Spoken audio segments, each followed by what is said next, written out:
ಪವಿತ್ರ ಗೌಡ ಹೈಡ್ರಾಮಾದ ನಂತರವೂ ವಿಜಯಲಕ್ಷ್ಮಿ ಜೀವನ ತುಂಬ ಚೆನ್ನಾಗಿದೆ. ವಿಜಯಲಕ್ಷ್ಮಿ ದರ್ಶನ್ ಅವರು ಹಾಗೂ ಎತ್ತಿನ ಗಾಡಿಯಲ್ಲಿ ಓಡಾಡುತ್ತಿದ್ದಾರೆ ಎಂದು ವಿನೀಶ್ ಫಾರ್ಮ್ ಹೌಸ್ನಲ್ಲಿ ಮೈಸೂರಿನಲ್ಲಿರುವ ತಮ್ಮ ಫಾರ್ಮ್ ಹೌಸ್ನಲ್ಲಿ ತಾವು ಆರಾಮಾಗಿ ಖುಷಿಯಾಗೇ ಇದ್ದೀವಿ ಎಂದು ತಮ್ಮ ಫ್ಯಾನ್ಸ್ಗಳಿಗೆ ಹಂಚಿಕೊಂಡಿದ್ದಾರೆ. ಹಾಗಾಗಿ ಫ್ಯಾನ್ಸ್ಗಳು ಇದೆಲ್ಲವನ್ನು ನೋಡೋದಕ್ಕೆ ಪವಿತ್ರ ಕೂಡ ತಾಳಲಿಲ್ಲ. ಹಾಗಾಗಿ ಈಗೆಲ್ಲ ವಿಜಯಲಕ್ಷ್ಮಿ ಹಾಗೂ ದರ್ಶನ್ ರವರ ಮೇಲೆ ಇಲ್ಲದ ಸಲ್ಲದ ಆರೋಪಗಳನ್ನು ಮಾಡಿದವರಿಗೆ ವಿಜಯಲಕ್ಷ್ಮಿ ಅವರು ತಮ್ಮ ಲಾಯರನ್ನು ಕರೆದುಕೊಂಡು ಹೋಗಿ ದೂರನ್ನು ದಾಖಲು ಮಾಡಲು ಹೋಗಿದ್ದರು. ಹಾಗಾಗಿ ಪವಿತ್ರ ಗೌಡರವರದು ಏನೂ ತಪ್ಪಿಲ್ಲ ಎಂದು ತಿಳಿದುಕೊಂಡ ವಿಜಯಲಕ್ಷ್ಮಿ ಅವರು ಪವಿತ್ರ ಗೌಡ ಮಾಡಿದ ಇವೆಲ್ಲ ಹೈಡ್ರಾಮಾ ಎಂದು ತಿಳಿದು ತನ್ನ ಪತಿಗಾಗಿ ಹೀಗೆಲ್ಲ ಮಾಡುತ್ತಿದ್ದಾಳೆ ಎಂದು ತಿಳಿದು ವಿಜಯಲಕ್ಷ್ಮಿ ಅವರು ತನಗೆ ತನ್ನ ಪತಿನೇ ಹೆಚ್ಚು, ನಾನು ಅವರ ಜೊತೆ ತುಂಬ ಖುಷಿಯಾಗಿ ಸಂತೋಷವಾಗಿ ಇದ್ದೇನೆ ಎಂದು ಆರಾಮಾಗಿ ಇದ್ದಾರೆ.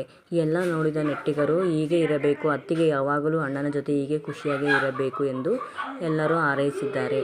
ಹಾಗಾಗಿ ಪವಿತ್ರ ಗೌಡರವರ ಹೈಡ್ರಾಮಾ ಯಾವುದೂ ಇಲ್ಲಿ ನಡೆಯಲಿಲ್ಲ. ವಿಜಯಲಕ್ಷ್ಮಿ ಅವರಿಗೆ ಎಂದೆಂದಿಗೂ ವಿಜಯಲಕ್ಷ್ಮಿ ಅವರಿಗೆ ಯಾವತ್ತೂ ನ್ಯಾಯ ರೀತಿಯಲ್ಲಿ ಇರುವುದರಿಂದ ಅವರಿಗಿರುವ ನಿಯತ್ತೇ ಅವರನ್ನು ಕಾಪಾಡುತ್ತಿದೆ. ಎಂದೆಂದೂ ಅವರಿಗೆ ಜಯವಾಗುವುದು. ಪವಿತ್ರ ಗೌಡರವರ ಹೈಡ್ರಾಮಾ ಇಲ್ಲಿ ಎಲ್ಲೂ ನಡೆಯೋದಿಲ್ಲ.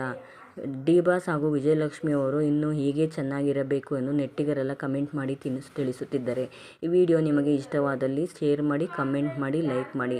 ಜೈ ಡಿ ಬಾಸ್. ವಿಜಯಲಕ್ಷ್ಮಿ ಅವರ ಬಗ್ಗೆ ಕಾಮೆಂಟ್ ಮಾಡಿ ತಿಳಿಸಿ. ದಿಟ್ಟ ಮಹಿಳೆ. Thank you.